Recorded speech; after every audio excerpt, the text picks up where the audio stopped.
And out front tonight, John Ryder, a contractor from California. He was making his third attempt at the summit of Mount Everest when the earthquake and avalanches struck. And John, thank you very much. I know, as I said, you are emotionally, physically exhausted. You were on the mountain, you were at the camp. When did you realize something awful was happening on Mount Everest? You know, Saturday about noon, the earthquake struck. We were in our dining tents, these long tents that we have set up there in base camp. And being from California, I felt earthquakes, but this was a pretty big earthquake, and it lasted quite a while.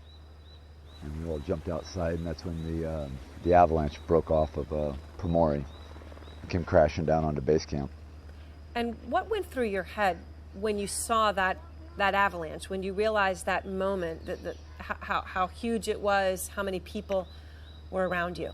When you're in the mountains, especially on Everest, you're going to see a lot of avalanches. You're in a bowl there at base camp, but when an avalanche of that size comes off, followed by an earthquake that lasts that long, you know it's not going to be a good result, because we were trapped in a bowl there, and there's a lot of people there. There's over 1,000 people in that bowl, and what came off that mountain to our left was a massive piece of snow and ice and rock, and so everyone in our camp pretty much jumped to action pretty quick. We knew there was going to be a lot of hurt people, a lot of casualties, and there were.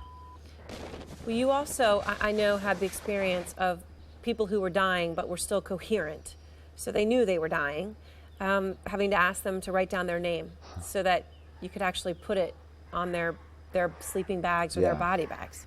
Yeah.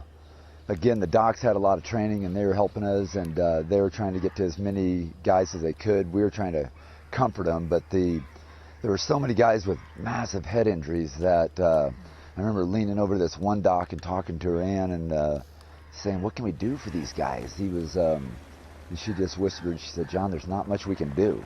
You know, we can comfort them and, you know, get their names." And that's what we did. You know, we gave them warm bottles. We tried to keep them warm. We cut the wet clothes off of them, tried to bandage their wounds, and tried to tell them it was going to be okay. You know, but they're laying on a sheet of ice on Everest, and a lot of them knew they weren't going to make it. But we did what we'd want them to do for us. We all did. Everybody in that camp pitched in. It was a tremendous effort, but yeah, it was a hard, long night.